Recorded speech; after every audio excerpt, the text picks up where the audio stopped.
जरा मेरी लाठी तो देना। और सरला देवी ने जल्दी से एक लाठी उठाकर उसके हाथ में दे दी। आओ जरा बाहर देखें। नहीं नाथ, मुझे तो डर लग रहा है। अरे पागल, जीवन भर साथ निभाने के लिए फेरे लिए थे, किस वक्त में अब साथ छोड़ रही है। नहीं नहीं, ऐसी कोई बात नहीं है। वो दोनों लड़कते हुए बाहर आ गए।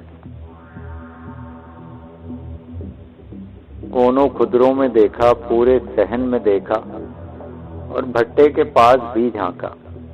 फिर लकड़ियों को उठाकर देखा और फिर किसी कदर सुकून हो गया। कोई नहीं है, शायद कोई पत्ता खड़का था। कन्हैया लाल ने गहरी गहरी सांस लेते हुए कहा, तुम यूं ही कह रहे थे कि कोई चाक सुनाई दी है। चलो कोई नहीं है, आओ थोड़ी देर सो जाए। और दोनों खामोशी से सोने की कोशिश करने लगे, लेकिन नींद दोनों में से किसी को भी नहीं आ रही थी। 3-3:30 बजे होंगे कि कन्हैया लाल फिर अपनी जगह से उठा और हाथ में लाठी लेकर आहिस्ता आहिस्ता रेंगता हुआ बाहर आ गया। उसकी बीवी भी जाग रही थी। दोनों ने कोई बात नहीं की थी, लेकिन दोनों ये जाहिर कर रहे थे कि कुछ न कुछ है। कन्हैया लाल बाहर आ गया तो सरला देवी भी उसके पीछे पीछे बाहर आ गई। कन्हैया लाल ने भट्टे के चारों तरफ एक चक्कर लगाया, फिर वापस जाने के लिए अंदर की तरफ चला। सरला देवी पर निगाह पड़ी। क्या देख रही थे? वो कुछ नहीं, बस नींद नहीं आ रही थी। चलो सो जाओ। ये तो अच्छी बात नहीं है कि दौलत आ गई तो नींद ही उड़ गई, सरला देवी ने कहा। और उसके बाद दोनों आकर पलंग पर लेट गए।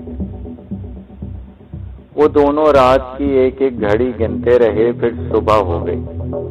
मैं स्नान के लिए जाता हूँ, तू रसोई में जा, मगर देख सबको हिदायत कर, कहीं लकड़ियों में आग न लगा दे। ठीक है, मैं समझा दूंगी, सरला देवी ने कहा। और कन्हैया लाल स्नान करने चला गया। घाट पर सुबह का स्नान हो रहा था। ठाकुर बनवारी लाल ने कन्हैया लाल को देखा तो हैरत से मुंह खोलकर रह गया। अरे कन्हैया, तू आज कैसे घाट पर नजर आ रहा है? भाई, हमने तो बरसों बाद तेरी शक्ल देखी है। बस पिछले साल होली पर तेरी भेंट हुई थी। हाँ ठाकुर साहब। कन्हैया लाल के दोनों हाथ माथे तक पहुंच गए। फिर जल्दी से उसने अपने हाथ नीचे गिरा लिए। उसको क्या जरूरत थी कि बनोरी लाल के नाम पर हाथ उठाता? ठाकुर बनोरी लाल को प्रणाम करने का मतलब ये था कि जैसे वो कोई नीच आदमी हो। अब वो नीच आदमी तो नहीं है। ठाकुर बनोरी लाल जैसी तो वो अब 10-12 हवेलियां खरीद सकता था। अब तो उसके पास दौलत है। उसने मसनूई मुस्कुराहट के साथ दिल में सोचा कि बनोरी लाल का कारोबार में उलझा रहता हूँ। उसका लहजा एकदम बदल गया, जिस पर बनोरी लाल को हैरत हुई और उन्होंने ताज्जुब से कन्हैया लाल को देखा और हंस पड़े। वाह भाई वाह! सुनो गोपाल जी, इधर आओ, ये अपने कन्हैया लाल को देखो। इनसे जरा कारोबार के बारे में तो पूछो। आजकल ये कारोबार में फंसा रहता है, बर्तन बना लेता है आजकल रोजाना। कन्हैया लाल ने गर्दन टेढ़ी करके कहा, बर्तन बना बनाकर इतनी दौलत इकट्ठी कर ली है कि मैंने आप जैसी 6 दुकानें खोल सकता हूँ। और फिर गोपाल जी हंस पड़े। फिर बोले, वाह भाई, इसका मतलब हुआ कि आज तो कुम्हारों के बड़े टोर हो गए हैं। बर्तन बनाने से भी क्या इतनी दौलत जमा हो सकती है?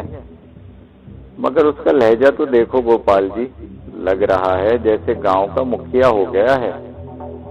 ठाकुर बनोरी लाल को कन्हैया की बात पसंद न आई।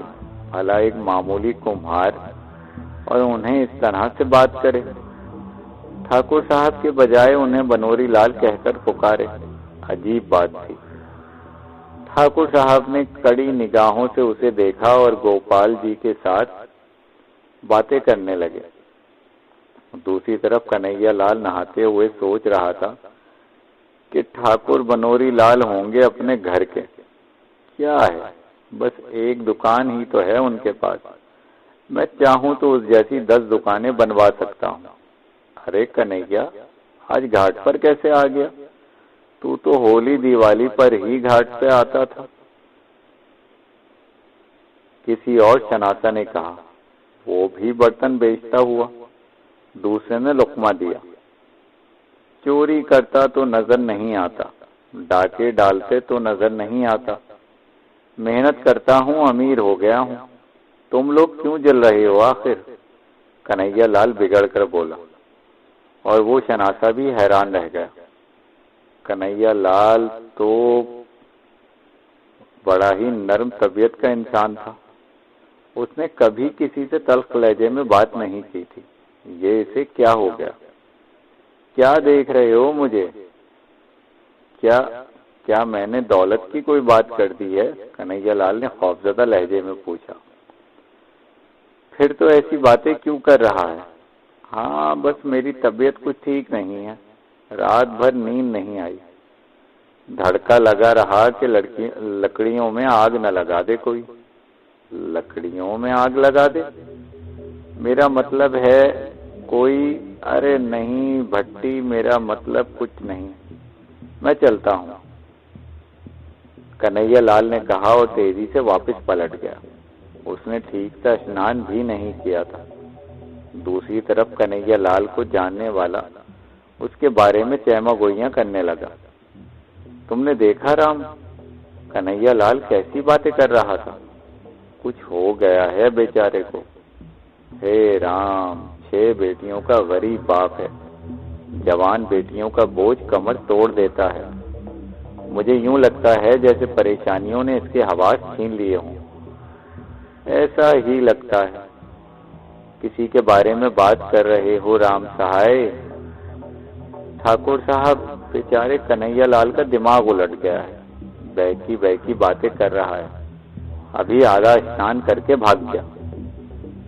अरे दिमाग उलट गया है क्या उसका? यही तो मैं कहूँ, बड़ी इज्जत करता था मेरी।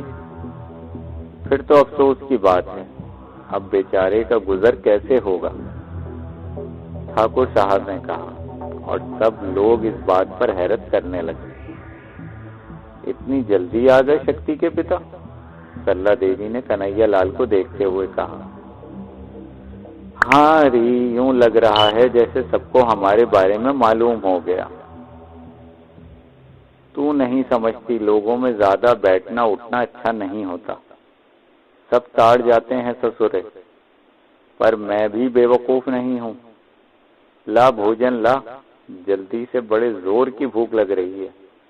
अभी से? अभी भोजन का समय कहाँ हुआ है?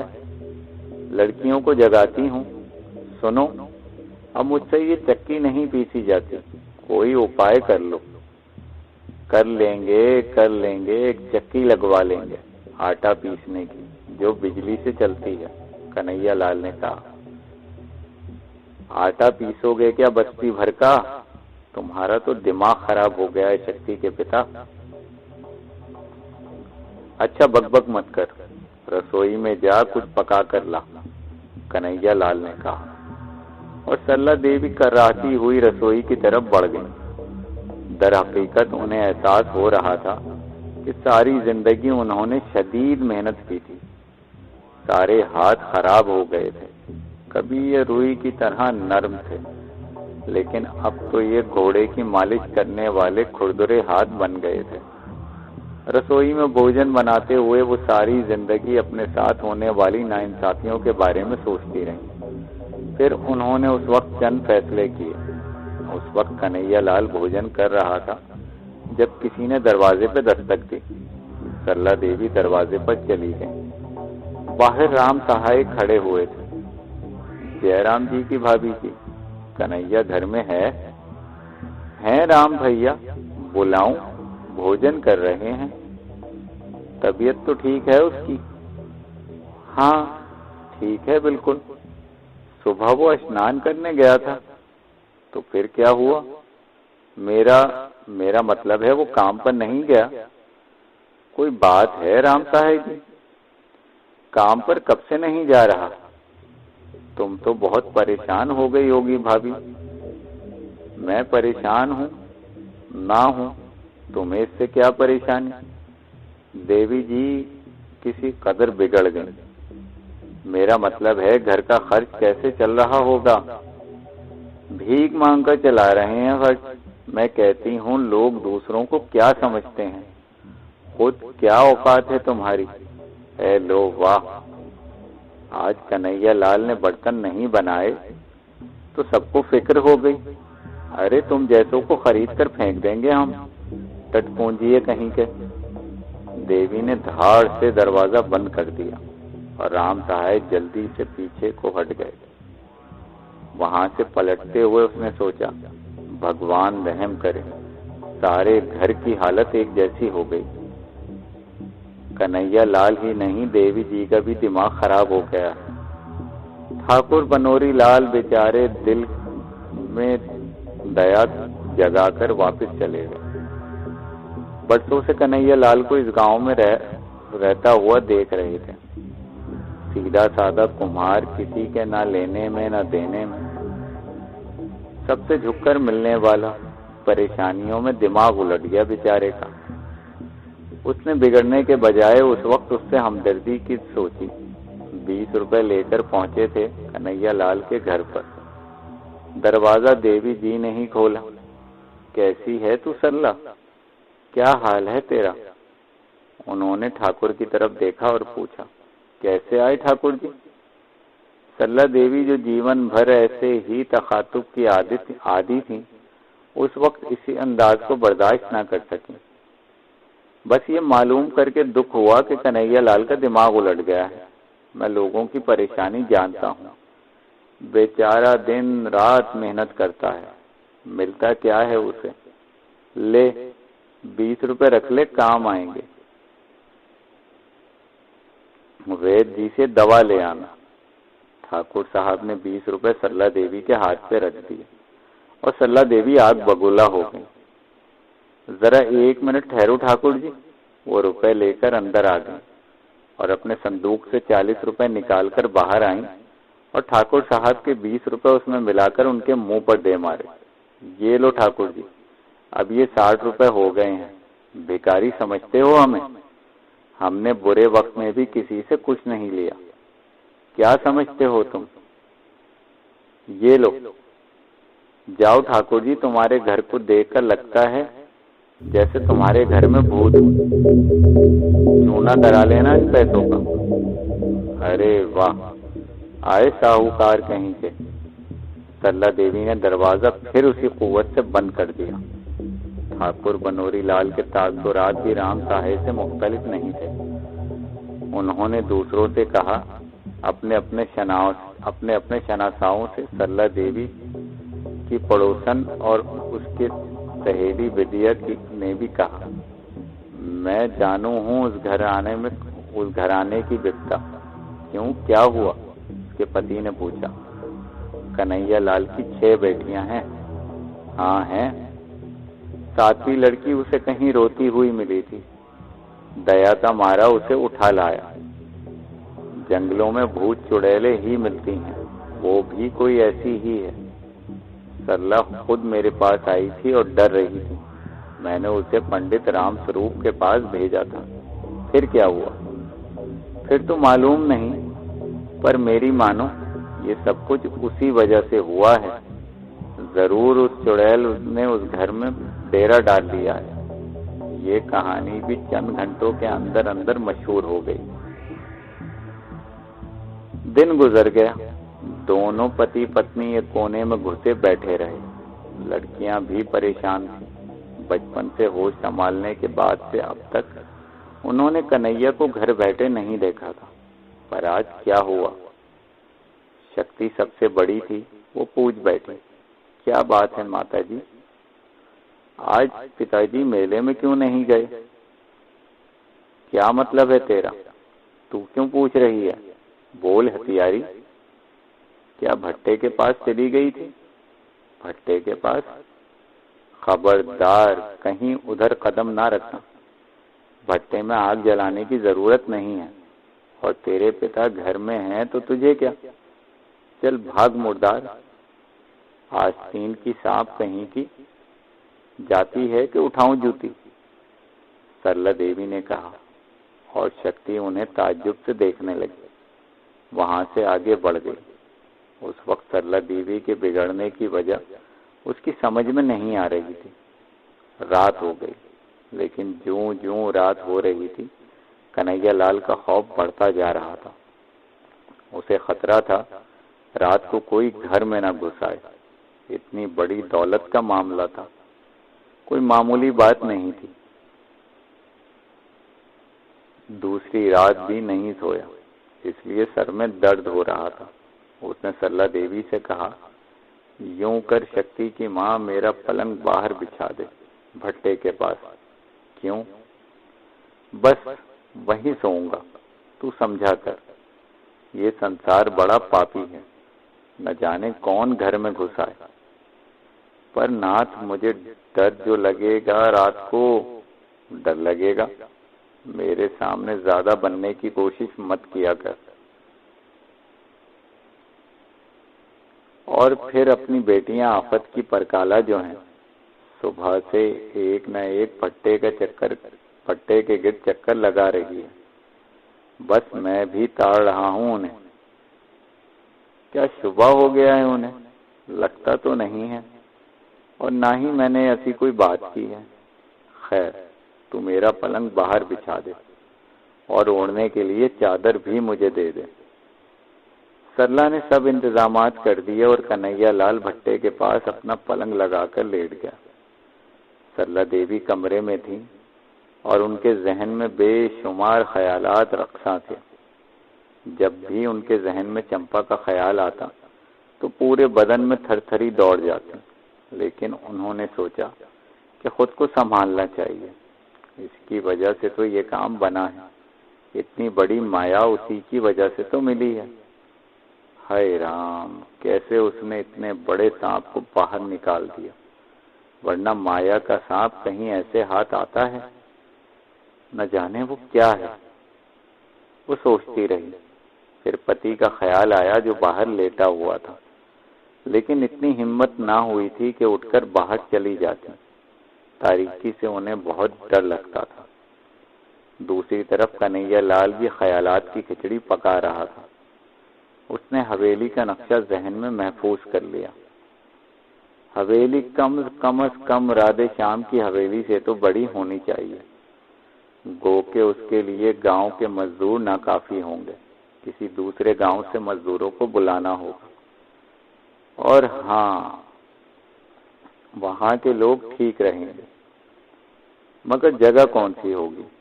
इतनी छोटी सी जगह में तो हवेली अच्छी नहीं लगेगी। जगह के बारे में सोचता रहा, फिर किसी ख्याल के तहत उठा और भट्टे के पास गया। उसने भट्टे पर से लकड़ियां उठाई और फिर बर्तनों पर लगी हुई कच्ची मिट्टी की तह उखाड़ने लगा। फिर एक बर्तन को तोड़कर इसमें से चंद अशर्फियां निकाली और इन्हें हाथ में लेकर तारों की छांव में देखने लगा। असली माया थी, कोई धोखा तो नहीं था। मगर इसका पता कैसे चलेगा कि असली सोना है? कोई तरकीब करना होगी। फिर उसे बाबूलाल जौहरी का ख्याल आया, जो सोने की बहुत अच्छी परख रखता था।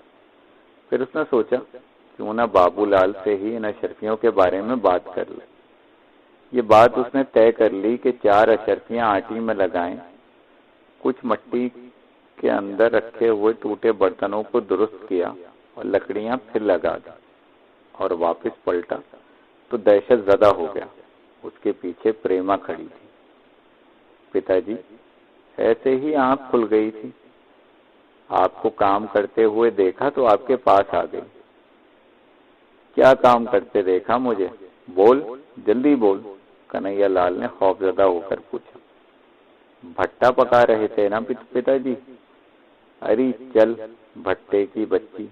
और हाँ, इन लकड़ियों को कभी आग न लगाना। आज मैंने एक नई तरह का बर्तन तैयार कर रहा हूँ, वरना सारे बर्तन खराब हो जाएंगे। एक नई किस्म का बर्तन बना रहा हूँ, जाकर सो जा, कन्हैया लाल ने कहा और प्रेमा शाने उचकाते हुए चली गई।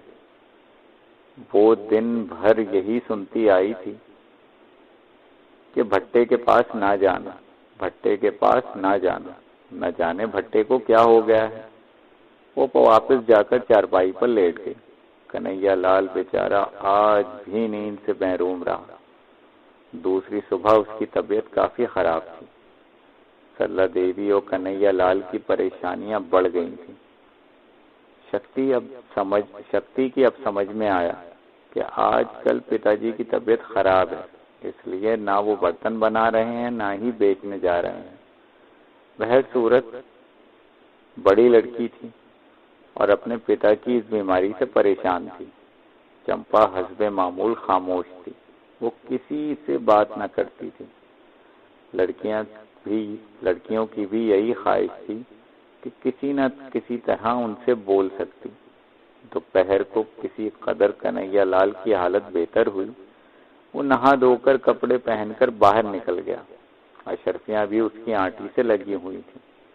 उसका रुख बाबूलाल जौहरी की तरफ था। बाबूलाल जौहरी की दुकान पर इत्तेफाक से ठाकुर बनोरी लाल भी मौजूद था।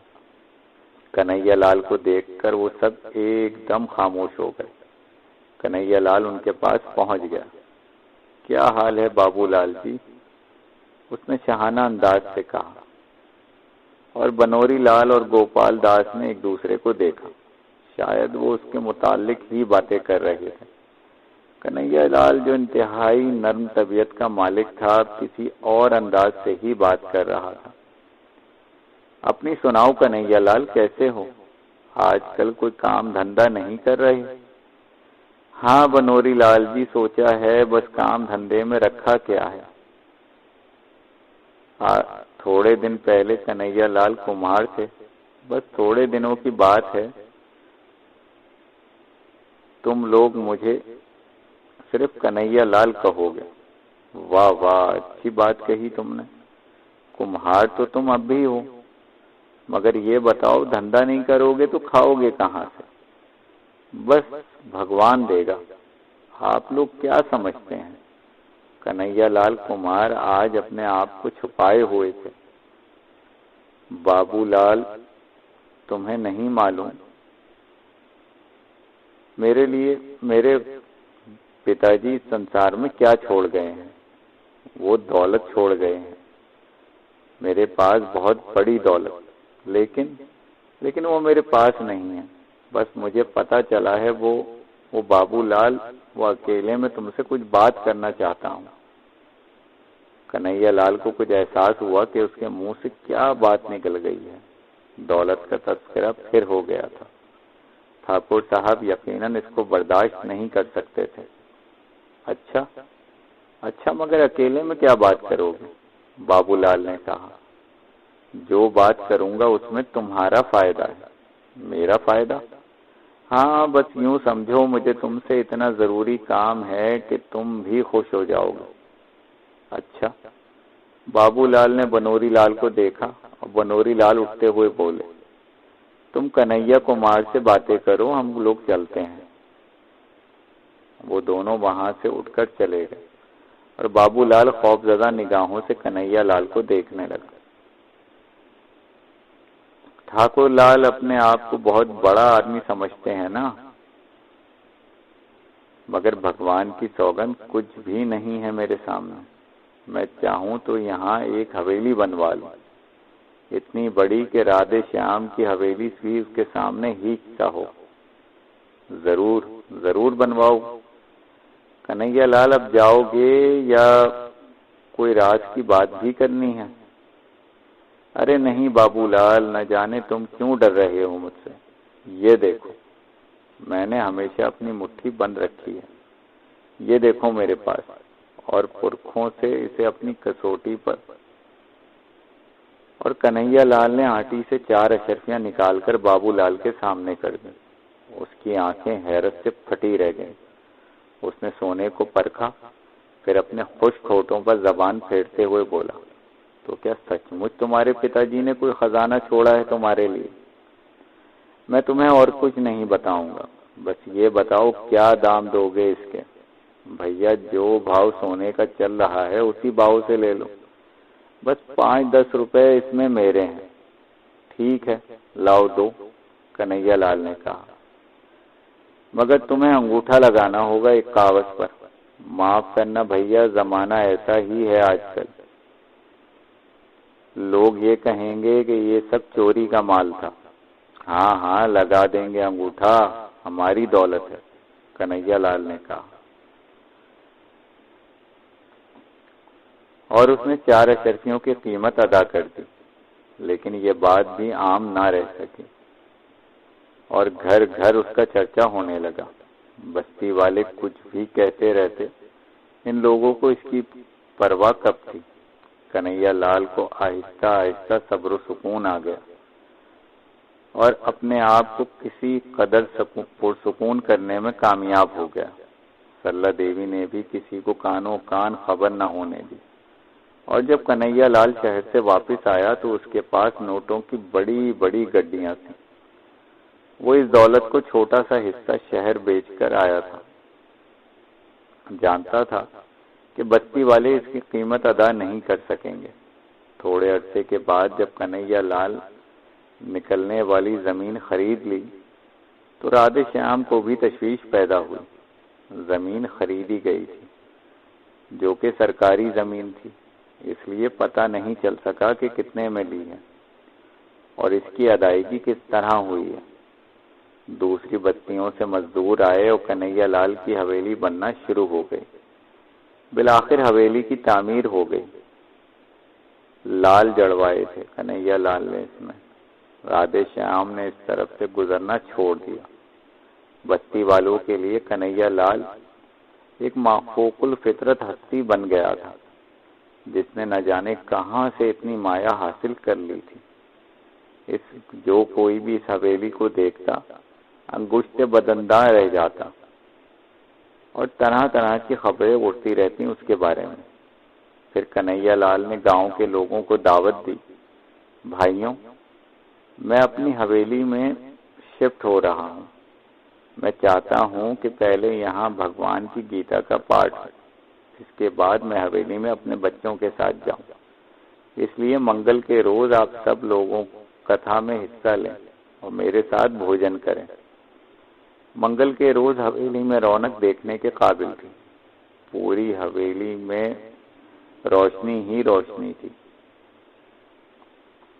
भगवान पाठ हो रहा था और लोग दम बखुद बैठे हुए थे। पूरे गांव के लोग इसमें शामिल थे। लेकिन वो साधु कहीं बाहर से आए थे, जो जट्टाधारी और खासी हैबतनाक शक्लों के मालिक थे। कथा के दौरान वो गर्दन झुकाए हुए थे।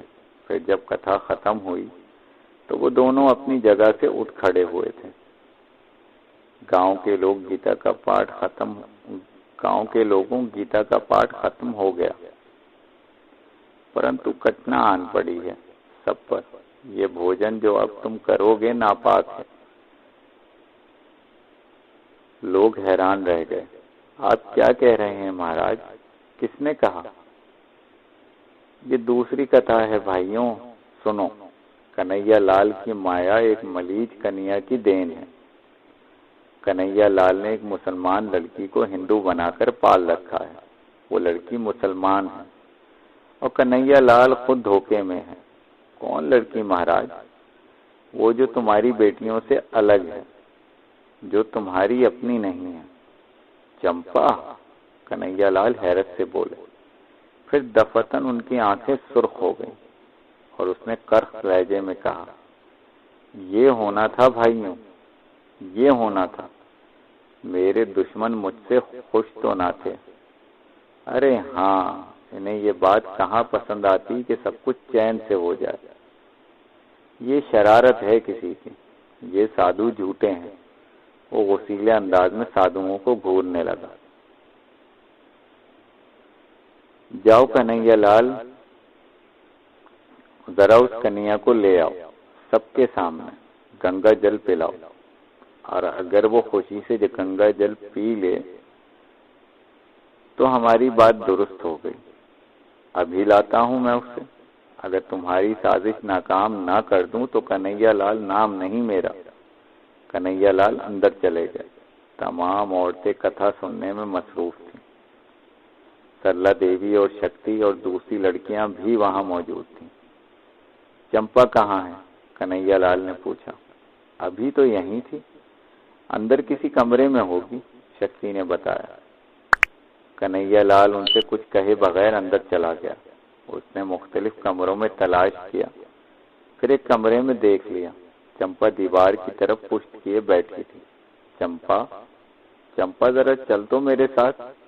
ससुरे झूठे कहीं के, आ तो जरा बेटा। और चंपा ने आहिस्ता से चेहरा घुमाया। उसकी आंखें रोशन थीं, जैसे नीली रोशनी फूट रही हो उनसे। वो आंखें मालूम ही नहीं हो रही थी। चेहरे का रंग दूधिया सफेद हो रहा था और होंठों पर एक भयानक मुस्कुराहट फैल गई। फिर उसके हलक से एक भारी मर्दाना आवाज निकली, नहीं कन्हैया लाल, जाओ, भाग जाओ, भाग जाओ, वरना। वो अपनी जगह से उठ खड़ी हुई। कन्हैया लाल की दहशतनाक चीख पूरी हवेली में गूंज उठी।